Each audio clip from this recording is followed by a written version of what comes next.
Good morning, friends. Welcome to IPA classes. This side Aman Arora, and today we are going to discuss about the branches of accounting. कितनी तरह की accounting होती है और हमने कब कब वो पढ़नी है वो हम डिस्कस करते हैं। देखिए जी, क्लास प्लस वन के स्टूडेंट्स और सीए फाउंडेशन के स्टूडेंट्स तीन तरह से अकाउंटिंग की जो ब्रांचेज हैं वो हमने पढ़नी है इस क्लास में।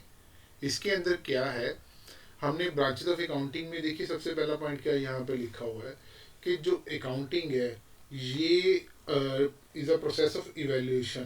तो आज भी क्या हो रहा है कि इवेल्यूएशन हो रही है अकाउंटिंग के ब्रांचेस के ऊपर। लेट्स सपोज करो भी क्या था, institute of chartered accountant of India ने, जैसे आपकी बुक्स में लिखा हुआ है अकाउंटिंग स्टैंडर्ड्स गिवन है, ठीक है। अब अकाउंटिंग स्टैंडर्ड्स तो गिवन है, उसके साथ साथ institute of chartered accountant of India ने इंड एस भी बना दिए, इंडियन अकाउंटिंग स्टैंडर्ड्स, ठीक है। सो अब क्या हो रहा है, अकाउंटिंग स्टैंडर्ड्स के बाद अब उसकी जगह पे रिप्लेस होकर इंडियन अकाउंटिंग स्टैंडर्ड्स आ रहे हैं। सो हमारी जो टर्म्स है और जो हमारी guidance and rules and principles हैं वो क्या हो रहे हैं, डिवेल्प हो रहे हैं। क्यों? क्योंकि इंडियन जो इकोनॉमी है वो वर्ल्ड इकोनॉमी के साथ इंटीग्रेट हो रही है। तो उसने क्या बोला बाद में, accounting has grown, yes, accounting has grown with the rapid growth of business की ग्रोथ के साथ साथ हमारे अकाउंटिंग भी बढ़ चुकी है और उसके चैलेंजेस भी बढ़ चुके हैं। To meet the changing requirement of the business world, accountant have also discovered various specialized branches of accounting. अब हम वो स्पेशलाइज्ड ब्रांचेस कौन कौन सी हैं वो पढ़ते हैं। देखिए वो तीन तरह की हैं। सबसे पहले क्या आता है, फाइनेंशियल अकाउंटिंग। फाइनेंशियल अकाउंटिंग क्या है, ये हम बी कॉम में पढ़ेंगे सेकेंड ईयर तक, और या हमारे टाइम पे होता था बी कॉम सेकेंड ईयर तक हम पढ़ते थे इसको। अब ये बी कॉम फोर्थ सेमेस्टर तक पढ़ते हैं फाइनेंशियल अकाउंटिंग, जिसका अल्टीमेट मोटो क्या होता है, to know the profit and loss, to know the profit and loss of the business. तो हमने तो हर बिजनेस का प्रॉफिट एंड लॉस निकालना होता है। जैसे क्लास प्लस वन में क्या होता है, अकाउंट्स ऑफ सोल प्रोप्राइटरशिप के करते हैं, हम क्या करते हैं, अकाउंट्स ऑफ सोल प्रोप्राइटरशिप के करते हैं। तो वहाँ पे भी हम कौन सी बुक्स बना रहे होते हैं, अगर हम अकाउंट्स ऑफ सोल ट्रेडर बनाते हैं कि वन पर्सन ही ओनर होता है, तो उसके अंदर क्या होता है, फाइनेंशियल अकाउंटिंग उसके अंदर भी हम करते हैं। हम उसके अंदर भी profit and loss account ascertain करते हैं, फाइनेंशियल स्टेटमेंट्स बनाते हैं। फाइनेंशियल पोजीशन का मतलब balance sheet and profit and loss account, क्या बैलेंस शीट और प्रॉफिट एंड लॉस अकाउंट बनाते हैं। And the accounting which leads to preparation of final accounts, इसके अंदर हम फाइनल अकाउंट्स बनाते हैं, is called financial accounting. So financial accounting का मतलब इस लाइन से क्लियर हो रहा है, जो मैंने यहाँ पे हाईलाइट भी कर दी है कि फाइनेंशियल अकाउंटिंग का मतलब क्या, प्रिपरेशन ऑफ फाइनल अकाउंट्स को बनाना। फाइनेंशियल अकाउंटिंग में हम फाइनेंशियल अकाउंटिंग में जैसे मैंने आपको बोल दिया कि जहाँ पे हमें फाइनल अकाउंट्स बनाने होते हैं, तो फाइनल अकाउंट सोल ट्रेडर के बनते हैं जो क्लास प्लस वन में होते हैं। क्लास प्लस वन में हम बनाते हैं। उसके बाद हम क्या बनाते हैं, accounts, final accounts of partnership, ये प्लस टू में आप बनाएंगे, accounts of final accounts of partnership.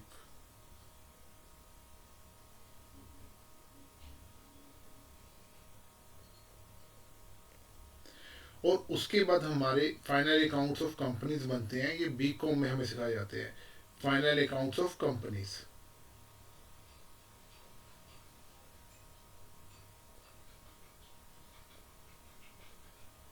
Companies, तो इन तीन तरह के बिजनेसेस के अंदर हमने फाइनल अकाउंट्स तो बनाने ही बनाने हैं, ताकि हमें पता लगे कि प्रॉफिट क्या हो रहा है बिजनेस को, और लॉस अगर कुछ हो रहा है तो क्या हो रहा है। तो जब स्टूडेंट्स को क्या होता है, जब पार्टनरशिप के अकाउंट्स या कंपनीज के अकाउंट्स या सोल प्रोप्राइटरशिप के अकाउंट्स ये सारे आ जाते हैं, तो हम नेक्स्ट फॉर्म ऑफ बिजनेस पे चलते हैं, नेक्स्ट फॉर्म ऑफ अकाउंटिंग पे चलते हैं, that is called cost accounting. ये cost accounting B com fourth semester में आती है। कॉस्ट अकाउंटिंग का मतलब कि जैसे कि नाम से पता लग रहा है कि किसी भी प्रोडक्ट की कॉस्ट निकालना। अभी तक तो हमने ये निकाला है ना कि हमारे, मान लो मेरा मोबाइल का बिजनेस है, तो मोबाइल से मुझे कितना प्रॉफिट हो रहा है मोबाइल को सेल करने से, परचेज करने से। बट अब जो ये मोबाइल है, अब जो ये मोबाइल है, ठीक है, अब इस मोबाइल की मैन्युफैक्चरिंग कॉस्ट मुझे क्या पड़ी, जो ये मोबाइल बना रहा हूँ मैं, ठीक है, जैसे एप्पल कंपनी है, तो इसको बनाने की कॉस्ट क्या पड़ी, इसकी मैन्युफैक्चरिंग कॉस्ट क्या पड़ी, मैन्युफैक्चरिंग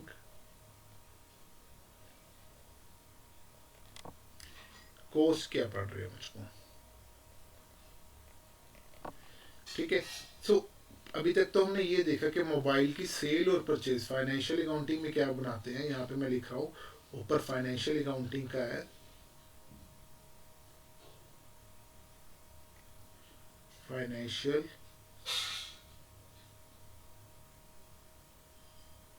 अकाउंटिंग। यहाँ पे मैंने क्या बनाना है, ट्रायल बैलेंस के बाद trading profit and loss account बनाना है। और प्रॉफिट एंड लॉस अकाउंट में मैं क्या करूँगा कि मोबाइल की सेल कितने की हुई, कितने का बिका। लेट्स सपोज करो कि मोबाइल की जो सेल हो रही है वो सेल हो रही है 10 लाख रुपए की, ठीक है।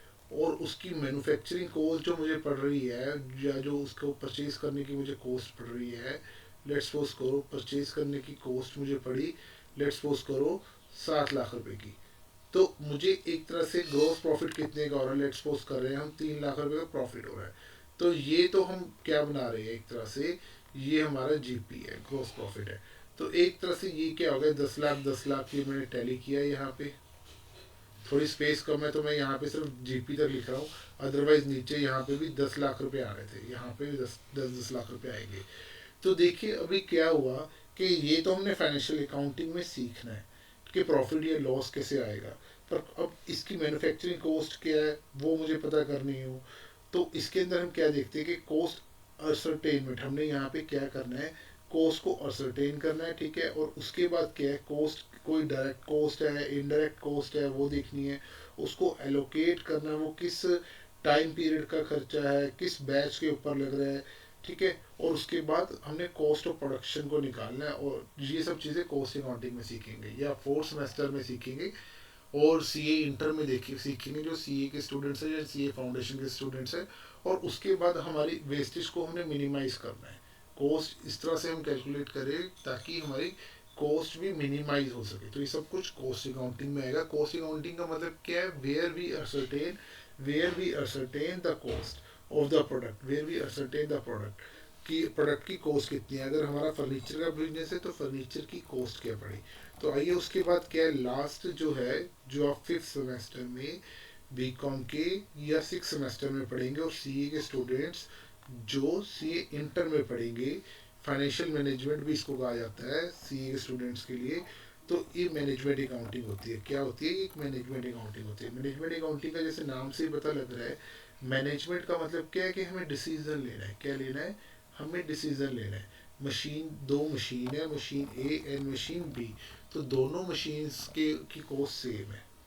जैसे मैं एक एग्जांपल देता हूँ, जैसे यहाँ पे मशीन ए है। मैनेजमेंट अकाउंटिंग का मतलब समझते हैं। देखिए अब मैनेजमेंट अकाउंटिंग का मतलब क्या है, ये थर्ड ब्रांच है अकाउंटिंग की, ये थर्ड ब्रांच है।